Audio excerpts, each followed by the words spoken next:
మేము ఇక్కడికి గ్యాదర్ అయిన వాళ్ళందరం కూడా 5.5 years bachelor of veterinary science complete చేసిన పశువైద్య పట్టాలు పట్టుకుని ఉద్యోగాలు లేక పశువులకు సేవ చేయాలనే ఉద్దేశం ఉన్న పశువుల హాస్పిటల్లో డాక్టర్ల పోస్టులు ఖాళీగా ఉన్నా కూడా ఏమీ చేయలేని పరిస్థితుల్లో రైతుల్ని వాళ్ళకి తీవ్రమైన అన్యాయం జరుగుతున్నా కూడా మేము ప్రభుత్వాల దృష్టికి తీసుకొస్తున్నా కూడా ఎలాంటి మంచి జరగలేదు. కాబట్టి ఈ 5 సంవత్సరాల్లో కూడా మేము మా యొక్క వేదనను ప్రభుత్వానికి అనేక సార్లు తీసుకెళ్లడం జరిగింది. గత 5 సంవత్సరాల్లో చూసుకుంటే నారా చంద్రబాబు నాయుడు గారి ప్రభుత్వంలో మాకు 3 సంవత్సరాలు వెటనరీ డాక్టర్స్ రిక్రూట్మెంట్ అనేది జరిగిందండి.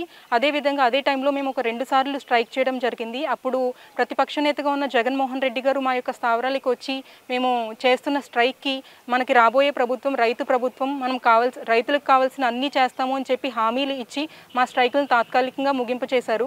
అదే ప్రభుత్వం వచ్చిన తర్వాత మనకి ఉద్యోగాలు వస్తాయి, రైతుల జీవితాలు బాగుపడతాయి, పాడి పరిశ్రమ అభివృద్ధి చెందుతుందని ఎంతో ఆశగా ఎదురు చూసిన మాకు ఈ 5 సంవత్సరాలు కన్నీరే మిగిలిందండి. ఈ 5 సంవత్సరాలు కూడా ఒక్క వెటనరీ డాక్టర్ పోస్ట్ కూడా నియామకం జరగలేదు. అదేవిధంగా ఇక్కడ మాకు పోస్టులు నియామకం జరగకపోవడం అనేదే కాకుండా అనేక రోగాలతో మూగ పశువులు అల్లాడిపోతుంటే కింద స్థాయి ఉద్యోగులు అంటే పూర్తి నైపుణ్యం లేక వచ్చిరాని వైద్యంతో ఏ మందులు వాడాలో తెలియక వాడిన వాళ్ళ వల్ల అనేక సమస్యలు సొసైటీలో జరుగుతుంది.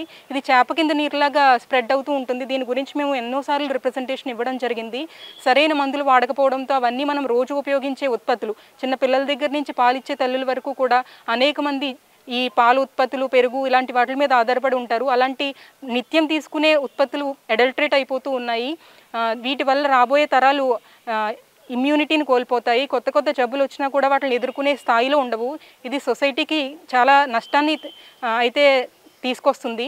కాబట్టి ఇక్కడ మా నిరుద్యోగం అనేది ఒక్కటే సమస్య కాదు, మా అవసరం రైతులకి, చిన్న సన్నకారు రైతులకి ముఖ్యంగా చాలా ఉందండి. ఎందుకంటే వ్యవసాయ రంగం అనేది ఎంత ఇంపార్టెంటో ఒక రైతుకి పాడి అనేది కూడా ఎంతో ఇంపార్టెంట్. వాళ్ళ డైలీ నీడ్స్ కానీ, రోజు జీవన విధానం కానీ, వాళ్ళ కుటుంబ పోషణ కానీ ఈ ఉత్పత్తుల మీద ఆధారపడి ఉంటుంది. అలాంటి చిన్న సన్నకారు రైతులు నాణ్యమైన పశువైద్యం దొరక్క గేదెలను, పాడిని పక్కన పెట్టేసి ఇవి మా వల్ల కాదు అని చేతులెత్తేశారు. పవన్ కళ్యాణ్ గారు గవర్నమెంట్ ఖచ్చితంగా వస్తుంది. మేము ఇక్కడికి రావడానికి ఇంకొక ముఖ్య ఉద్దేశం ఏంటంటే ఆంధ్రప్రదేశ్ స్టేట్ వెటనరియన్స్ మన పార్టీకి మద్దతుగా ఉన్నారని తెలియజేయడానికి ఒకటి, ఖచ్చితంగా పవన్ కళ్యాణ్ గారు మా పిఠాపురం ఎమ్మెల్యే అయిన తర్వాత మా ఈ సమస్యను ఖచ్చితంగా ప్రభుత్వం దృష్టికి తీసుకొచ్చి మాకు చేయవలసిన న్యాయాన్ని చేస్తారని, ఖచ్చితంగా పోస్టులు తీస్తారని, తద్వారా చిన్న సన్నకారు రైతులకు న్యాయం జరిగేలా చూసుకుంటారని కోరుకుంటున్నాం.